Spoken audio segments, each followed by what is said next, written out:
When William, Duke of Normandy, set his sights on conquering England in 1066, he had a pretty strong claim to the throne. His grandfather had been the King of England, until he kicked the bucket and his son, Edward the Confessor, succeeded him. But then when Edward died, there was a succession crisis, and William was like, hey, wait a minute, I'm next in line.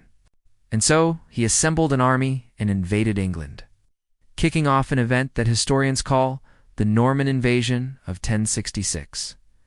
It was during this campaign that on October 14th, 1066, William's forces clashed with the English's army at the Battle of Hastings, an event we've covered before and which I highly recommend you check out if you want a deeper dive. But here's the gist. The English were led by King Harold Godwinson, who according to legend had just defeated a Viking invasion force and had marched straight from that battlefield to Hastings without stopping. Maybe that's why they lost. Or maybe it was because William had brought along some badass cavalry, including those famous Norman horsemen. Whatever the reason, the English were defeated and Harold was killed, possibly by a stray arrow in the eye. Yikes. So after securing his victory at Hastings, William rode his horse into the town of Hastings and raised his arms in the air like he was about to drop a sick beat on the masses. And he did something else. He pissed, because despite his victory, he hadn't actually captured the city yet.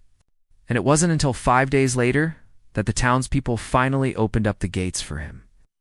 After securing his conquest of Hastings, William began marching west, and within a year, he had taken control of all of England except for a few small areas in the north. By Christmas of 1067, in fact, he was able to hold court at Westminster Abbey, where he was proclaimed King of England.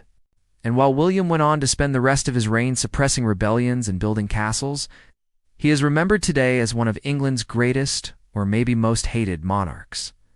So let's take a look at why.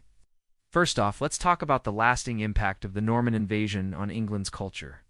Like we mentioned earlier, William and his men brought with them a new style of warfare, one that emphasized the use of cavalry charges and archery over the more common infantry tactics of the Anglo-Saxons.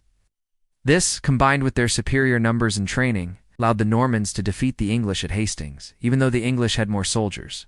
But William also introduced a number of administrative and legal reforms, including a new system of royal courts and a common currency. And while some of these changes were quickly undone after William's death, others, like the introduction of French as the language of the royal court, had a much more lasting impact. In fact, the English language was heavily influenced by French following the Norman conquest, with many English words having both a Norman French and an Old English equivalent like the words government and justice, which come from the Old French words gouvernance and justitia. But perhaps the most lasting impact of the Norman invasion is the hundreds of castles that William built across England. These castles, which often replaced older timber structures with massive stone fortresses, were not only impressive feats of engineering, but also served as symbols of Norman power throughout the country.